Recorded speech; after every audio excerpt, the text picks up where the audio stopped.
Ngasidagi 60 million years muki mamang Prithvi asida aikoi mioiba amata leitringai mamangda yamna chauba masigi jiba asina Prithvi asi rule tawraga leiramlibani. Jiba sing asi aikoina dinosaurs haina khangnai. Masigi dinosaurs haina khangniba jiba makhal asina Prithvi asida chawrakna chahi 180 million mukti rule tawraga leiramki. Matam aduda leiramba dinosaurs sing asi hojikti loina sikhre habadi loina mutkre. Adubu makhoi fossils habadi sarugumadi scientists singna thengnaki. Ngasi fawda scientists singna tonga makhal gi dinosaurs ki fossils samapan muk thengnaki. Estimate magi matungina Jurassic period asiki peak matamda aikoi gi Prithvi dinosaurs si chawrakna 400 billion muk leirami haina phongdoki. Aikoi mioibana Prithvi da leitringai mamangda hinglamba jiba singi structure natraga makhoi hinglami haibagi khudam evidence sing adubu aikoina fossils haina khangnai. Aduga dinosaurs ki khwaidagi luna phumlaga leiramba fossil asi Norway da fangkibani. Masi Norway gi samudra manungda oil field amada drill tawba matamda thengnakibani. Fossil asi samudra manunggi laimaidagi faw meter lising aniga chaniyankhai muhena luna phumlaga leiramki.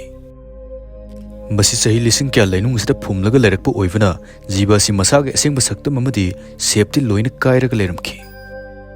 Masi gumba jiba singi fossils kyadi thau on kiduna aikoina ngasi process tawraga fuel oina sizinaribasni. Ayama matamda aikoina fossil asi jiba dugi saru machet macha khara khaktamuk fangi.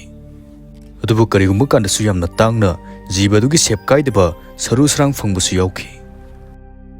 Aikoina ngasi uriba amadi aikoina sagaliba dinosaur gi saktam asi asumna phanglakiba saru machet mayam asi tawraga samjinnaraga sagalakiba saktamni.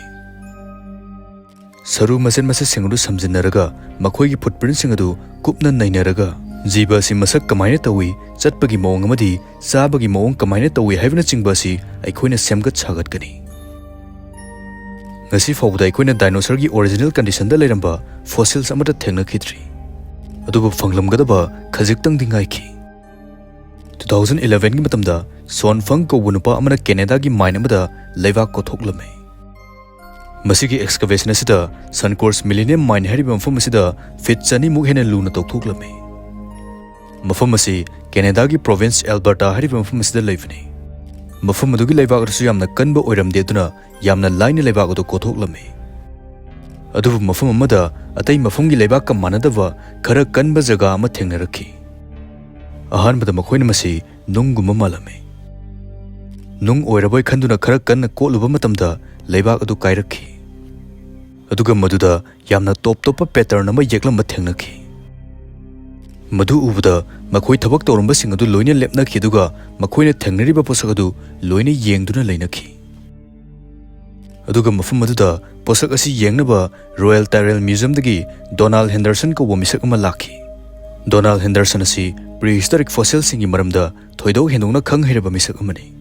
Mahangna sakta madu hek yengbada madu thainagi matamda leiramba jiba makhal amagi ne hafasi khanglammi. Alberta gi mafam sidagi mamangdasu Plesiosaurus ko jiba makhal amagi fossils thengnaki. Aduna handak thengnariba sisu Plesiosaurus ki fossil oigane hena phongdokhi. Chahi 80 million years ki mamangda Canada gi masigi mafam asi samudra amu oina leirami.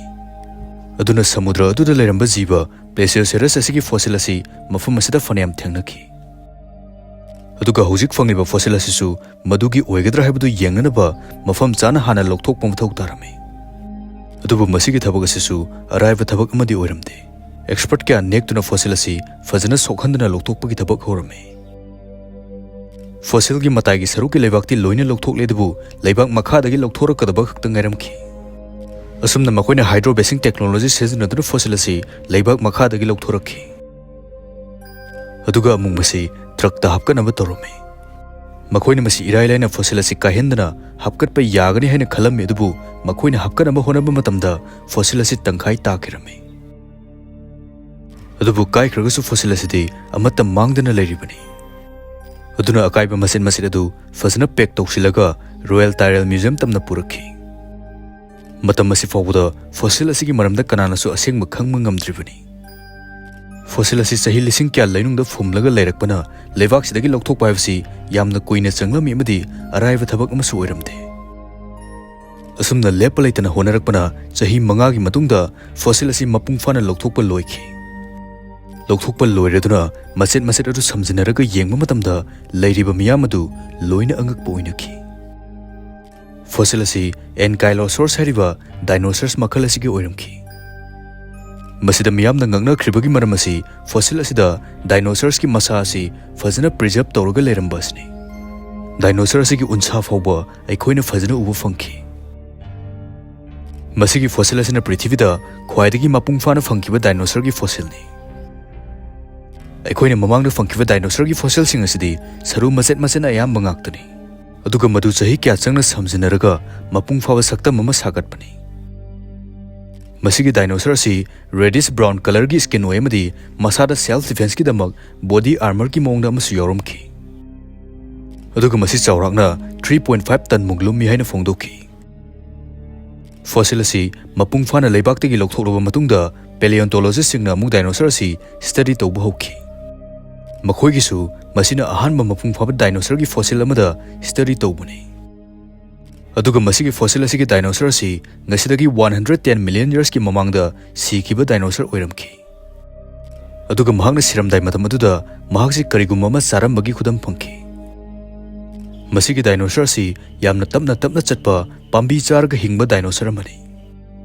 मखोइसि Jurassic as की मतमदा reptile सिंगना rule तौबा मतम अदुदा हिंगलंबा जीब मखल अमनि अदुगा मखोइसि सिख्रबमदी मुटख्रबा मतुंगदा पृथ्वीदा अनौ अनौबा जीब कयामुक थोलखि मदुगी मतम अदुदा अमुक यामना साथीबा T-rex हाइना खंगबा dinosaur मखल असि हिंगलमि अदुगा ngasiदगी चही 65 million मुकी ममांगदा यामना चावबा एस्टेरॉइड अमा पृथ्वीदा तासलखि मसिना पृथ्वीसिदा यामना अमांगा ताथोगनखि अदुगा साइंटिस्टसिंगना थाजबदा मसिगी थौदोक असिना डायनोसॉर सिंग असि तुमना मुदहनखिबा ओइगने हेना थाजनै असुमना मतम अदुदा सिखिबा डायनोसॉर सिंगी फॉसिल असि अखोइना लैरिबा लैमाइ असिगी लैनुंगदा फुमदुना लैरिबनि।